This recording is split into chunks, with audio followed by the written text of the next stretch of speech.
Afternoon, we're back. And I do feel a lot better. So I'm ready today. Fussy eaters, young children who, I don't like to use the word fussy eaters. So children who have clear tastes, likes and opinions, mind strong, headstrong children. We need to be careful of using the term fussy eaters around children because it can label them. That's not a nice thing. We don't want to do that because those labels persist into adulthood, and that's the work I do with my clients. So that's why I'm very mindful of the words we use. So, quick update on yesterday. The school has supported the children in talking to one another and tried to fix the situation. So my son came back much more positive yesterday. I'm sure some of you wanted to hear. And they do ongoing work. The school is very responsive with cultural awareness. And again, not using people's aesthetics, how they look, physical appearance to be a reason to mock or tease. And why that's important, because children, if they are bullied for things like their appearance, whether it's nose, eyes, hair, voice, for me, it really sticks with you, and it can have long-term impacts. Tell me what you think in the comments. Anything come up for you when you were younger? Things that were said to you, around you, about you, or about other people that you know, that then persisted into adulthood, that just kind of left a lasting residue. So, a little bit of lip gloss. Labeling somebody as a fussy eater can do similar. So then I have people that present to me as, I've always been a fussy eater. My mum said to me, I was always very difficult and it's persisted. That's just the way I am.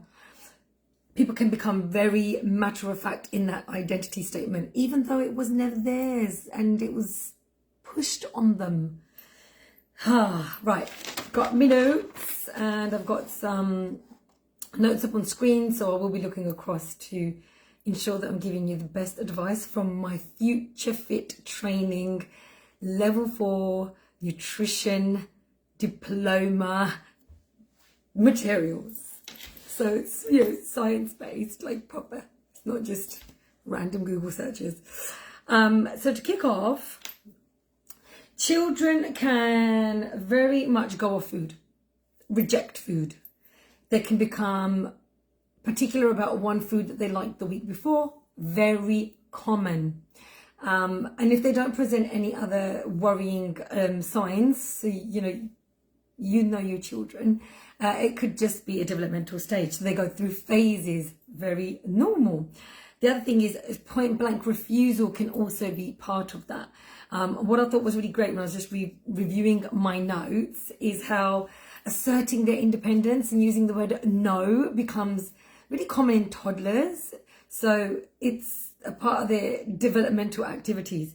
There are 3 stages of what we would describe as fussy eating. Now, we believe that this might be an evolutionary self-preservation protection type of response, but I'll go with telling you what they are. Stage 1. A variety of foods are accepted with relative ease. So between the ages of 6 months to 1 year, infants are most receptive to new tastes. That's why I encourage people to get in there. Sour, bitter, sweet, savory, a good mix of flavors. Don't just stick to one type. Just keep experimenting with them. They're most immobile and more likely to only have access to foods presented by the parent or caregiver. So you've kind of, you've got the reins. You can do a lot when they're in a baby seat. Stage 2, foods rejected mainly due to appearance.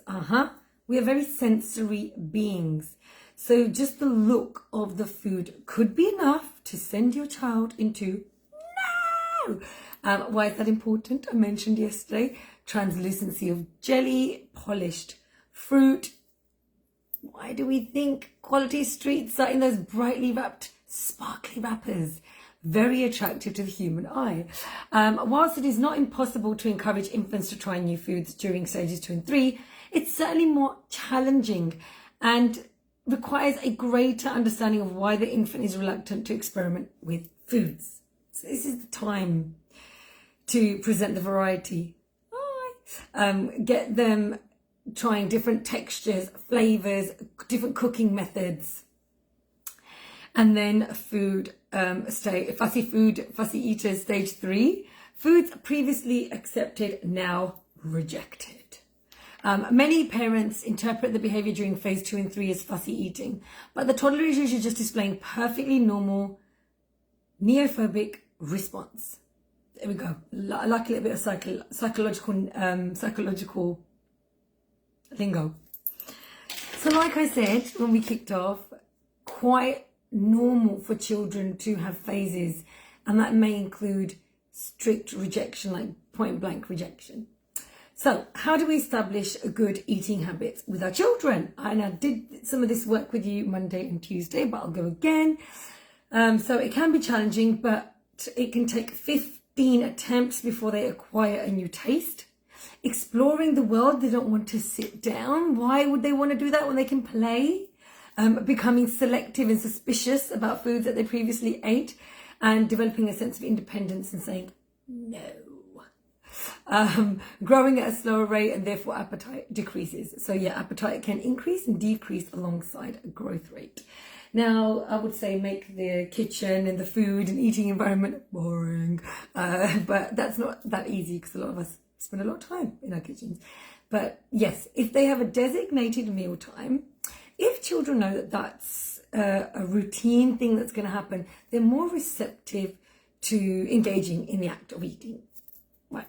So, in spite of these challenges, this is a crucial time to encourage and teach toddlers about healthy eating habits.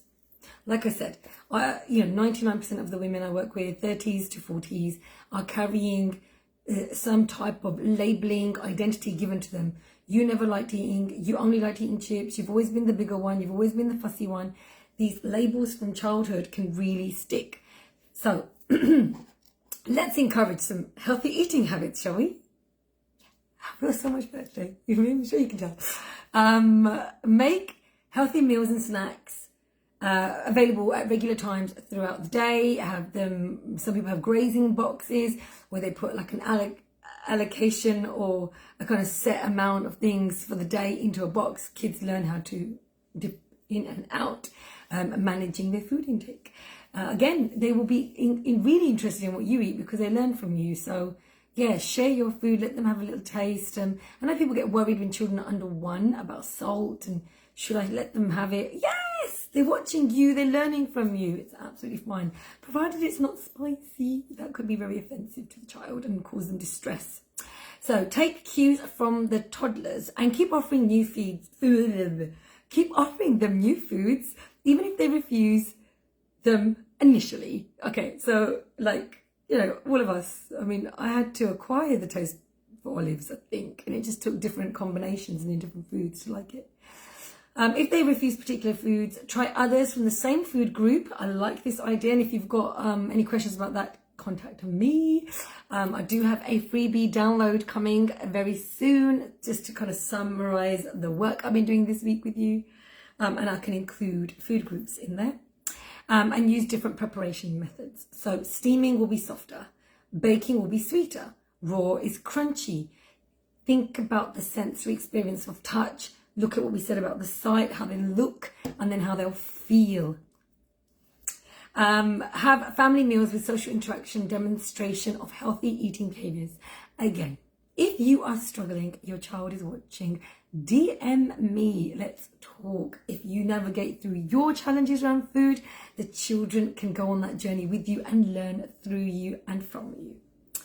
Let toddlers choose what they eat and let them be involved with the preparation of food. As working parents, we can be really time stressed, so I understand getting them involved and the mess can be really put you off, but it actually really helped bring me and my kids together. Once I got over crying over spilt milk, literally, I've got a video, we'll share it. it just created this a wonderful way for me to connect with my children. And I just use whichever shape, size they chop, and I use it in the meals. And I see my sister does this with her children. It's just a lovely way to like encourage them exploration. And they'll be more interested in trying things when you do that. They'll be more encouraged sitting with loved ones who are eating the foods that you might want them to try. And this has worked with my nephew, where my son eats something and says, go on, and then he'll try it. And so now he eats green peppers. Like, these are big steps just through the influence of loved ones around you. Watch the milk and juice intake. So a lot of my mums like to keep giving the baby the bottle.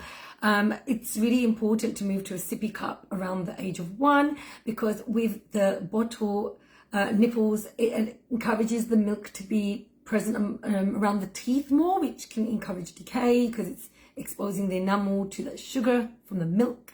And also it's really filling. So I think it's under 150 ml for juice, and also similarly with the milk guidance. I don't have it to hand right now. I'll make sure I try and share that. Because we neglect, even though it's a liquid in our view, it's still got calories, it's got energy, it's got nutrients, and that may disguise the hunger, may prevent them from eating a full meal. Yesterday I was like a slow sloth, and today I'm just like, no. I did say I'm going to slow down. Okay. Avoid distraction during meal times. Make sure toys are potentially out of sight. Television is off. And the reason this is important, if you distract your child during eating, again, you're not encouraging them to listen to their own body cues. They're just unconsciously eating because you're putting it into their mouth, they're chewing it and swallowing it. And they're not really getting to explore that relationship of sight, smell, physiological feeling, chewing, swallowing, and what have you. So it's really important to recognize that whilst it's quicker and easier to distract them or feed them while they're walking, playing, it could persist into a longer term issue. So one of the things that I wanted to mention today was the statistics around health conditions and children having health conditions. I'm just going to pull up my notes. We really neglect how addictive and craving inducing some of these long shelf life products are. So I did mention yesterday in my post that we've seen evidence of a diet lower in saturated fats preventing a longer term disease. But we sometimes don't associate those snacks to get our kids off our backs so we can work as having a long-term impact. And often they're packaged with wonderful labels of, natural and organic, and they put them in, natural tones like brown packaging or green packaging that disguises really what's going on. So one of the biggest disruptors facing children's physical and mental health today is the ultra processed foods. These are foods that have a long shelf life. They're ultra processed because they haven't just been changed like a pea, plucked, frozen. That's a process. They've been completely reformed and reshaped from their original whole food status. So you have processed, you have whole food, and then you have ultra processed. A lot of cereals fall into the ultra processed category. So they are they're impacting physical health because they have very little nutritional value, so they can't really support your child's growth. Yet they are laden with a very high calorie for a small amount, for a small portion. That makes it feel very much indulging, like, I want it. If you've got a fussy child who is rejecting certain fruits and vegetables, give them the things that they desire. So think about starchy carbs, potatoes. And do let them eat fruit. Like, don't fear fruit. Fruit still has nutrients and you're still giving them a whole food. Better than giving them a packet of something. I know, I'm sorry. Just throwing it out there. Mental health. So excessive consumptions of preservatives and additives in long shelf life foods tamper with our brain signals, our gut signals, and specifically our gut signals. It can lead to, in the future, inflammatory foods like this can lead to leaky gut, disrupt your gut bacteria, your microbiome, and that then leads to mental health issues because our gut speaks upward through a vagus nerve, one of the thickest and most highly communicative nerves in our bodies. So please listen to that bit of advice. I mean, I still give my kids processed food like crisps. Who doesn't? It's just to be mindful of giving them enough of good enough of the whole foods, so that you're not impacting them. They could go to school after eating sugared cereal and really struggle to concentrate, because it spikes their blood sugar. And we don't want to do that, because within an hour their food's digested, they'll be hungry.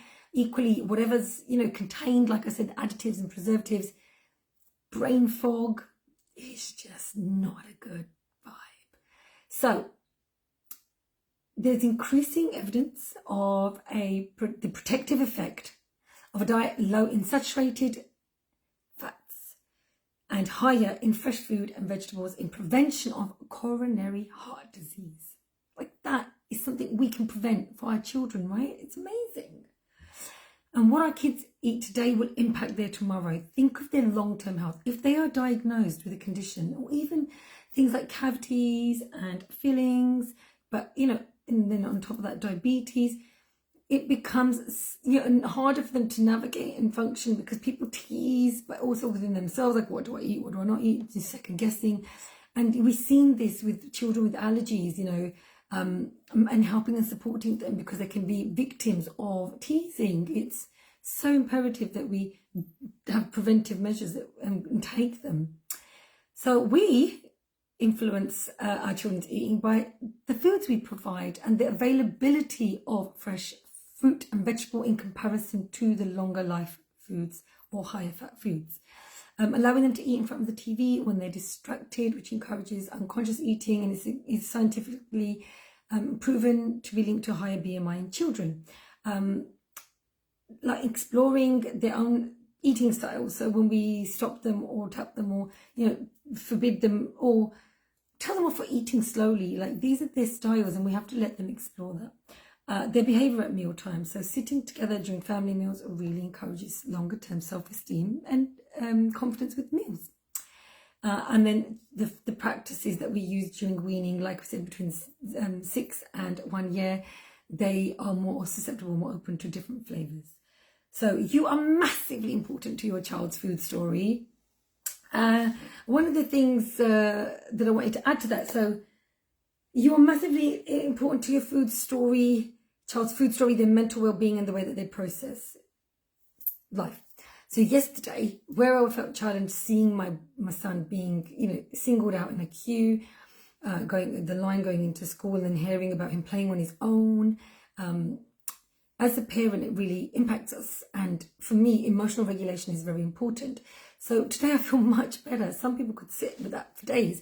But what's important is I didn't force myself out with toxic positivity and you just smile it off, it's okay, brush it off. No, I really honoured my feelings. I felt sad, and I pondered the world and the way that children are with one another. And what came from that is on being in alignment and being honest with ourselves. So when my son came home, I did share that. I was very sad. I got very cross with him at one point, and I was like, what are you doing?